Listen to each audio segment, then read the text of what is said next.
Alright, y'all boys, I was meaning to make this video about 2 days ago, but obviously my PC had issues. I actually recorded it already on my other PC, but I have no access to that file, so I have to re-record, actually, funny enough.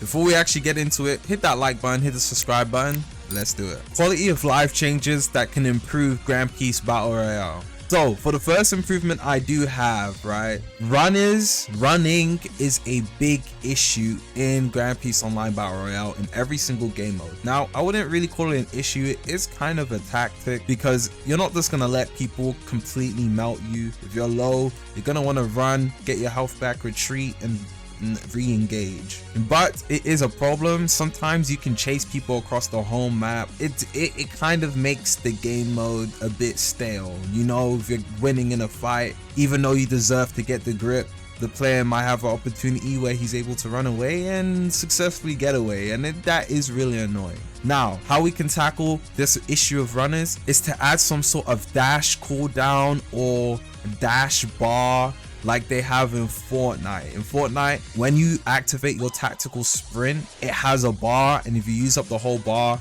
you're not able to tactically sprint anymore. However, there are drinks that allow your sprint bar to last forever within a duration of the however long that drink lasts. So probably be, I think it's about 20 seconds. You can permanently sprint for 20 seconds. Then after the drink wears off, your sprint bar will actually start to go down again. I'll show live examples. Now, in Grand Peace Online Battle Royale, maybe there's a similar thing. Maybe there'll be a dash bar. You can only dash maybe 3 or 5 times, and it goes on cooldown, similar to how GPO works. However, to counter this and make chasing better or running away better, there could be, you know, maybe 5 dashes before it goes on cooldown for about 10, 15, or maybe even 20 seconds, and there could be an item that you drink or eat, some sort of consumption that allows your dash bar or however much dashes to be infinite for maybe around 10 seconds. So if you can only have one of them in your inventory at a time, you can't stack them. Once you eat or consume whatever item it is or consumable it is, you can infinitely dash for about 10 or 15 seconds, and then after that it'll go back on a cooldown. So if you use the dash after that, if you use all 5 dashes, it goes back on cooldown. That way it allows good engages, running away, you can do a lot with it. It makes the game more strategic. You can't just run away when you're losing a fight, and you can't just infinitely chase someone.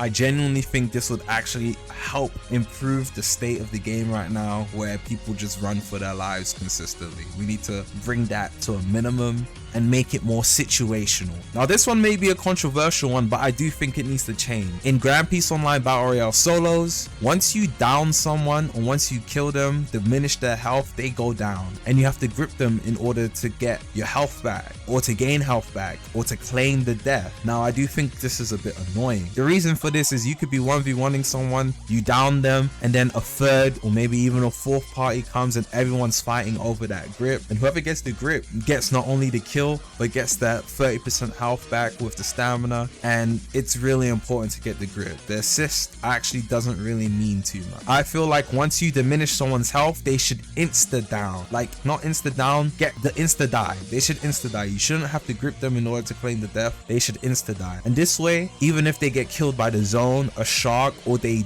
leave the game, they quit the game in a grip animation, or someone else steals the kill, they're not really stealing the kill. Whoever dealt the most damage to that player will claim that kill. If someone else damaged them outside of that, they can just claim some sort of assist, and that way it's 100% fair. And also add an assist counter to the screen as well as the death counter, or next to the death count. Now in order to combat or counter people just completely killing you off as soon as your health hits 0, there should be self-revive kits that can only be found in rare chest and higher, and you can only have one of them at a time, so you're not able to stack self-revive kits. If you use a self-revive kit, or you get downed and you use your self-revive kit, or whatever it may be, you get back up, and if you see another one, you're able to store that in your inventory. However, you're only able to carry one of them at a time. This way, in those situations where it's the final circle and people may not have the time to grip you, that player can self-revive themselves, yes, and come back with all their equipment. That's the whole point of the self-revive kit. You're not coming back as a death defied with no weapons, no armor. You're coming back with everything you already had. You're just reviving yourself from your down state, maybe with 30% health and stamina, and allow them to, you know, have a second chance at life. Again, this should only be able to be found in rare chest and higher, so people can't just get it by chance. And even if you open a rare chest, there's probably only about a 20% chance of getting it from a chest, or maybe even lower. The next quality of life change is at least add 2 new maps to the current existing ones. So it'll be a rotation of 3 maps, and within these maps, I feel like at the start of the round, it should randomly rotate between the maps. And no, you shouldn't allow players to pick what map they want to play, because it will create a divide in the player base. We don't want that. Regions is already annoying enough. Maybe some sort of wheel, spin the wheel, and it'll pick one of the maps randomly. I do think one of the maps should be night themed, the map dark. So that way, you know, it'll change up the gameplay style a little bit. And there should be objectives around the map that players don't need to do, but incentivizes them to do, so that they can get perks. Maybe some sort of UAV.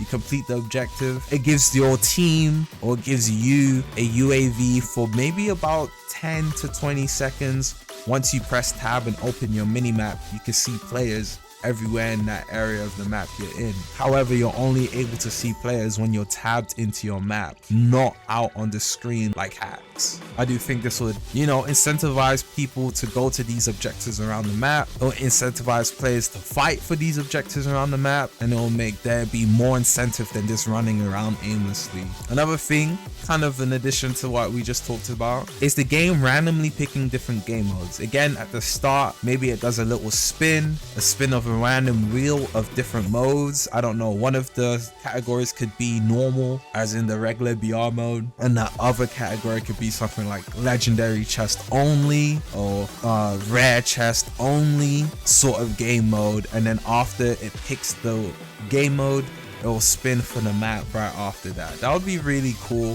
It would mean every game is a little bit different, and it will allow other players to, you know, experience what it's like finding rare chest, mythical chest, etc. And my last suggestion is that for you, hopefully you're watching this, or some dev or an admin gives this video to follow you, make a dedicated team to tackle the issue of teamers in Battle Royale.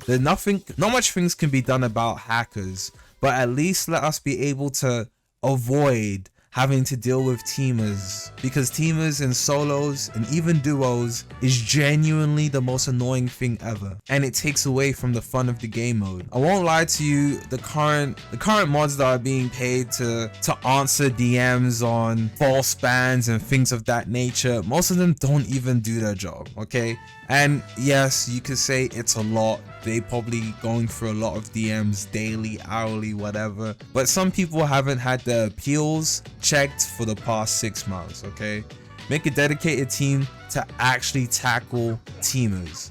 So I don't know if you're going to make a separate Discord server with a bunch of admins or moderators, a new team of them, not the old ones you have, a new team, me being included. Yes, I'm signing myself up because I'm giving the idea. I want to be on the team for this. People come in the server with clips, 720p up quality clips, not a picture, not some half-assed clip, an actual clip of them analyzing, like, yo, these are actual teamers. I'll put examples of teamers on the screen so you guys can see what an actual clip of teamers looks like. And if the moderators in that server deem the teaming to be, oh, this is teaming in solos, oh, in duos, these guys are blatantly teaming, the teamers will, I don't know, get like a week ban from the game or something like that. A week, not permanently banned, just a week or something, because teamers is annoying and it should be punishable. It's punishable in almost every other battle royale game to exist.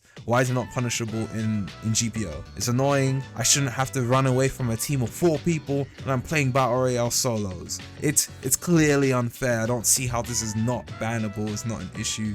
Make a team of people who can take away the teamers, bro. And yes, I want to be paid to do that for you. If you pay me to do this, I will dedicate Wednesdays, specifically Wednesdays, the whole day to going through ban appeal or going through Teamer report appeals or whatever you want to call it, okay? I will take the time to do that. And then, you know what I'm saying, if the pay is good, I'll include every 2 hours every day, excluding Wednesdays. Wednesdays will be the whole day, to actually tackling this problem.